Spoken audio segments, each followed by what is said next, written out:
ഏറ്റവും പ്രിയപ്പെട്ട SSLC വിദ്യാർത്ഥികളെ, ഫാസിൽ സാറാണ്. പുതിയ പുസ്തകമാണ്, സിലബസ് മാറി, SSLC ആണ്, അങ്ങനെയുള്ള ഒരുപാട് അനാവശ്യമായിട്ടുള്ള കാര്യങ്ങളെ കൊണ്ട് പലരും നിങ്ങളെ പേടിപ്പെടുത്തിയിട്ടുണ്ടാവും. പക്ഷേ ഞാൻ ഇനി കൂടുതലൊന്നും പേടിപ്പെടുത്തുന്നില്ല, കാരണം അതൊരു യാഥാർത്ഥ്യമാണ്. അത് നിങ്ങൾ അക്സെപ്റ്റ് ചെയ്യുക, മൂവ് ഓൺ ചെയ്യുക. ഓക്കെ, ഞാനിപ്പോൾ വന്നിട്ടുള്ളത് നമ്മളെ ബയോളജിയിലെ പുതിയ ടെക്സ്റ്റ് ബുക്കിനെ കുറിച്ച് ഒരു 2 വാക്ക് സംസാരിക്കാനാണ്. പേടിക്കരുത്, ആരും എണീറ്റ് പോകരുത്.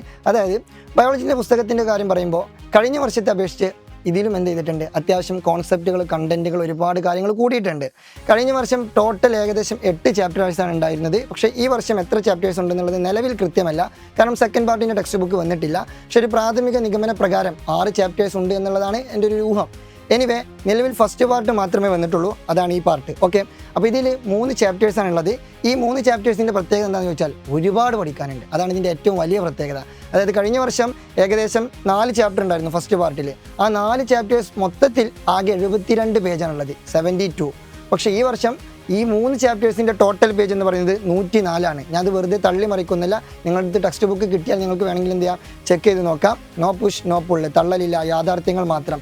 104 പേജ് ഉണ്ട്. കഴിഞ്ഞ വർഷത്തെ അപേക്ഷിച്ച് 30 സംതിങ് പേജ് എന്ത് ചെയ്തിട്ടുണ്ട്, കൂടിയിട്ടുണ്ട്. അത് വെറുതെ ബ്ലാങ്ക് പേജ് ഒന്നല്ല, അതിൽ ഒരുപാട് കണ്ടന്റുകളുണ്ട്, ഒരുപാട് കോൺസെപ്റ്റുകളുണ്ട്, ഒരുപാട് കാര്യങ്ങൾ ചുരുക്കി പറഞ്ഞാൽ എന്ത് ചെയ്യുന്നുണ്ട്, നിങ്ങൾക്ക് പഠിക്കാനുണ്ട്. മാത്രമല്ല, കഴിഞ്ഞ വർഷത്തെ അപേക്ഷിച്ച് നിങ്ങൾക്ക് എന്തില്ല, പ്രീവിയസ് ഇയർ ക്വസ്റ്റ്യൻ പേപ്പർ ഇല്ല. കഴിഞ്ഞൊരു 10 വർഷമായിട്ട് ടെക്സ്റ്റ് ബുക്ക് മാറിയിട്ടില്ല. ഞാൻ പഠിച്ച 10ാം ക്ലാസ്സിലെ പുസ്തകവും കഴിഞ്ഞ വർഷത്തെ കുട്ടികൾ പഠിച്ച 10ാം ക്ലാസ്സിലെ പുസ്തകവും സെയിം ആണ്. അതൊരു യാഥാർത്ഥ്യം കേട്ടോ. പോട്ടെ, എനിവേ ഈ വർഷത്തെ പുസ്തകത്തിൻ്റെ പ്രത്യേകത എന്താണെന്ന് ചോദിച്ചാൽ പ്രീവിയസ് ഇയർ ക്വസ്റ്റ്യൻ പേപ്പർ ഇല്ല. ഇനി വെറുതെ തലേനാൾ ഒരു 5-6 വർഷത്തെ ക്വസ്റ്റ്യൻ പേപ്പർ എടുത്തിട്ട് വെറുതെ എഴുതി കൂട്ടിയിട്ട് അത് മാത്രം പഠിച്ച് പരീക്ഷയ്ക്ക് മാർക്ക് വാങ്ങാനുള്ള ഒരു പോസിബിലിറ്റി ഈ വർഷം നിലവിലില്ല.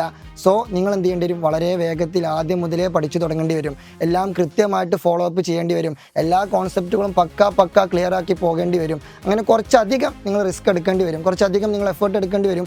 അതും ഒരു യാഥാർത്ഥ്യമാണ്, അതും നിങ്ങൾ അക്സെപ്റ്റ് ചെയ്യണം. പക്ഷേ നിങ്ങൾ പേടിക്കൊന്നും വേണ്ട. ഇതൊക്കെ നമ്മൾ എന്ത് ചെയ്യും, കറക്റ്റ് പക്കായിട്ട് എന്ത് ചെയ്യും, ക്ലാസ്സുകൾ ആരംഭിക്കും. ഇപ്പോൾ ഓൾറെഡി നമ്മൾ പബ്ലിക് ലൈവ് ഒക്കെ ആരംഭിച്ചിട്ടുണ്ട്. നമ്മൾ ആപ്പിലും ലൈവുകൾ പോയിക്കൊണ്ടിരിക്കുന്നുണ്ട്. അപ്പോൾ ആരെങ്കിലും നമ്മളെ ബാച്ചിൽ അഡ്മിഷൻ എടുക്കാനുണ്ടെങ്കിൽ, അസ്ത്ര ബാച്ചിൽ അഡ്മിഷൻ എടുക്കാൻ ആഗ്രഹിക്കുന്നുണ്ടെങ്കിൽ, താല്പര്യപ്പെടുന്നുണ്ടെങ്കിൽ അവർ വളരെ വേഗത്തിൽ എന്ത് ചെയ്യുക, അസ്ത്ര ബാച്ചിൽ അഡ്മിഷൻ എടുക്കുക. പിന്നെ അതുപോലെ തന്നെ പബ്ലിക് ലൈവും പാരലലി നടന്നുകൊണ്ടിരിക്കുന്നുണ്ട്. അപ്പോൾ അതൊക്കെ എന്ത് ചെയ്യുക, ഇപ്പോൾ തന്നെ പഠിച്ചു തുടങ്ങുക. അതിൻ്റെ ഒപ്പം ഒന്ന് ഫോളോ അപ്പ് ചെയ്യുക, ഉഷാറാക്കുക, മിന്നിക്കുക, അടിപൊളിയാക്കുക, വൈബാക്കുക, സെറ്റാക്കുക, പവറാക്കുക, മാസാക്കുക. അത്ര പോരെ, മതി. ഇതൊക്കെ ചെയ്ത് കഴിഞ്ഞാൽ നിങ്ങൾ സെറ്റാടാ, നിങ്ങൾ പവറാണ്. അപ്പോൾ ഉഷാറായിട്ട് പഠിക്കുക. ബയോളജിക്ക് ഞാനും പ്രട്ടിമിസും നിങ്ങളെ കൂടെ തന്നെ ഉണ്ടാവും. ഈ 3 ചാപ്റ്ററുമല്ല, ഇനി സെക്കൻഡ് പാർട്ടിൽ എത്ര ചാപ്റ്റർ ഉണ്ടോ അതെല്ലാം നമ്മൾ കലക്കി കുടിച്ച് സെറ്റാക്കിയിട്ട് അവസാനം 10ാം ക്ലാസ്സിലെ വാർഷിക പരീക്ഷ വരുമ്പോൾ നിങ്ങളെ ഫുൾ A+ ഞങ്ങൾ എത്തിക്കും എന്നുള്ളൊരു ഗ്യാരണ്ടി ഞങ്ങൾ നിങ്ങൾക്ക് തരുന്നു. അതാണ് ഞങ്ങൾ നിങ്ങൾക്ക് തരുന്ന ഉറപ്പ്. സോ വീണ്ടും കാണാം. വിധിയുണ്ടെങ്കിൽ ഗുഡ് ബൈ. ഇത് നിങ്ങളുടെ സ്വന്തം ഫാസിൽ സർ.